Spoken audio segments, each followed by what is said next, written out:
Oi! Hoje a resenha do conto Eduardo e Deus, de Milan Kundera, aqui do seu livro Risíveis Amores, no nosso projeto Contos do Meio-Dia. E, aliás, essa é a última história aqui desse livro. E que história! Comecemos a história de Eduardo na pequena casa de seu irmão mais velho, no campo. Esse último estava estirado num divã e dizia a Eduardo: "Pode ir procurar sem medo esta mulher. Ela é com certeza uma ordinária, mas acho que mesmo essas pessoas têm uma consciência, justamente por ter feito uma sujeira comigo em outros tempos. Talvez, agora, fique contente em lhe fazer um favor para compensar seu erro." Assim começa Eduardo e Deus, de Milan Kundera, que conta justamente a história deste Eduardo, que se vê numa grande necessidade de conhecer a igreja, a religião, Deus. Tudo por causa de uma namorada chamada Alice. Então, uma pessoa fervorosa, que é muito retraída, pudica, e que com certeza não se entregará fácil para o seu namorado.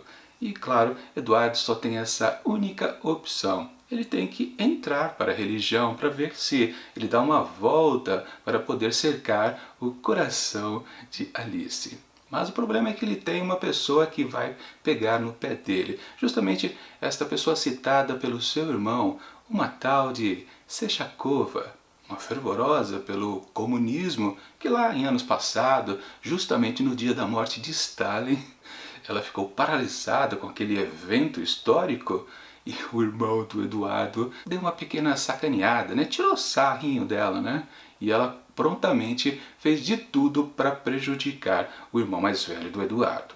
Pois não é que anos depois, agora com Eduardo, ela pode também sacanear ele porque ela descobre que ele está frequentando a igreja, sendo ele um professor de uma escola onde justamente ela é diretora. E não se permite lá no regime comunista que as pessoas se interessem pela religião, mesmo que já não seja tão mais proibido. Mas naquela instituição ali onde ele deve ensinar aos jovens, não fica bem ele ser um professor e ser um religioso.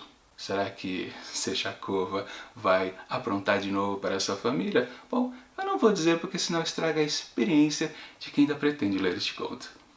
Minha avaliação do texto. Assim que a gente começa a se inteirar dessa situação extremada que o Eduardo está inserido, a gente começa a perceber que muitas características boas de contos anteriores aqui do livro estão presentes aqui em Eduardo e Deus. Aquele pacote de Kundera, podemos dizer, que é falar sobre amor, sexo, política e também sobre as relações humanas que às vezes não dão certo justamente quando a gente começa a ter contato com a verdadeira pessoa com quem a gente está interagindo. Talvez seja uma espécie de choque de realidade, podemos dizer, pelo qual os protagonistas do autor passam. Isso, com certeza, é a melhor coisa que ele oferece pra gente. Agora vamos combinar, né? Essa situação do Eduardo de frequentar uma igreja para conquistar uma moçoila mais sexualmente do que amorosamente não é uma coisa incomum. Quanta gente, quantos amigos a gente já ficou sabendo que se prestaram a isso apenas para uma conquista, para mais um número no seu bloquinho de anotações. E sim, conquistadores é o que também temos nos outros contos aqui do livro. Mais uma vez, temos um que está fazendo de tudo para continuar com seu ofício.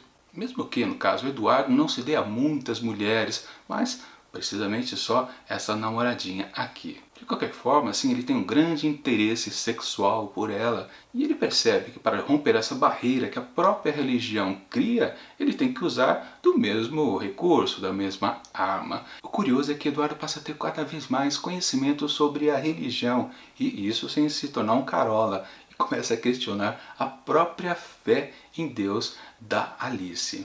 E quando esse processo começa a se intensificar, ele começa a questionar também o próprio amor ou interesse sexual que ele sente por ela.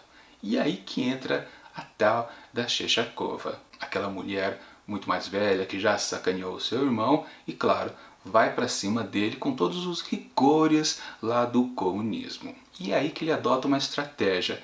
Eu vou precisar dizer um pequeno spoiler sobre a história. Ele, em vez de negar, ele acaba afirmando que sim, ele é um religioso. A estratégia dele para isso é que se ele negasse, ele estaria fazendo o que todo mundo esperasse dele, ou seja, para se proteger, para não se prejudicar ali e perder o emprego, ele negaria tudo. Mas não, quando ele afirma que realmente ele é um religioso, claro, ele está mentindo, ele não é, né? Está lá por outros motivos que nós já sabemos. Ele acaba impressionando todo mundo que está julgando ele, porque além dessa Shechakova, também tem outros elementos do partido, naquelas comissãozinhas, né, que eles faziam lá naquele tempo, né? De julgar os indivíduos que estão fugindo do sistema. Nisso, exatamente, ele ganha tempo, já que com certeza o destino dele é quase inevitável, não tem como fugir disso, dos princípios lá do Partido Comunista. Ou será que tem, né? Mas aí, daqui pra frente, eu não posso dizer mais nada. Claro que a gente pode enxergar essa história do Kundera como um grande questionamento das fés. A fé católica e a fé ideológica. Será que realmente acreditamos naquilo que dizemos ser fervorosos? Provavelmente não. É tudo jogo de cena, com certeza. O Eduardo está justamente no fio tênue entre essas duas partes. Claro que nós leitores sabemos que ele está mentindo para os dois lados, tanto a fé religiosa quanto a fé ideológica. E o divertido disso tudo é que ele começa a usar os argumentos de uma fé na outra, para poder justificar que ele está, sim, dizendo a verdade para esses dois lados. A questão também se ele vai conseguir ficar com Alice, ficar sexualmente que eu digo, também eu não posso dizer o que acontece no final, né? E também tem uma outra reviravolta bastante interessante que acontece nesse jogo que ele fica encenando para esses dois lados da questão. Lembrando, né, que ele encena de um lado para Alice e de outro lado para a Shechakova. E sim, todo aquele humor do texto do Kundera está presente aqui também por causa da saia justa que ele está inserido, né? Enfim, essa história aqui é um grande exemplo de como a gente pode continuar caminhando em direção aos limites das nossas convicções e mesmo assim não traí-las. Eduardo e Deus é um dos melhores contos aqui desse livro e é por isso que eu recomendo ele. Ou melhor, né? Não só por causa dessa boa história, mas também pelo conjunto aqui da obra, porque é até incomum a gente ver uma coletânea de contos onde o nível é alto o tempo todo. Não é história fraca aqui dentro desse livro. Aliás, há uma grande unidade aqui presente que eu vou comentar semana que vem, quando eu lançar o vídeo resenha a respeito de Risíveis Amores, lá pela terça ou quarta-feira. Enfim, para Eduardo e Deus de Milan Kundera, eu atribuo fácil 5 asteriscos. Bom, é isso. Semana que vem, na sexta-feira, uma estreia aqui em Contos do Meio-Dia, com o livro Noturnos, de Kazuo Ishiguro, ganhador de Prêmio Nobel recentemente e tudo. Teremos aqui 5 contos para as próximas 5 sextas-feiras. Mas antes, segunda-feira que vem, já temos mais um volume da coleção Folha Inglês com Clássicos da Literatura. Dessa vez com a história de Virginia Woolf, que será A Duquesa e o Joalheiro. E outros contos. Eu vou comentar se tem outros contos também aqui. Claro, tudo isso no nosso projeto Contos do Meio-Dia. E enquanto esses vídeos não chegam, eu deixo aqui do lado dicas de outras resenhas também aqui do projeto. E até mais.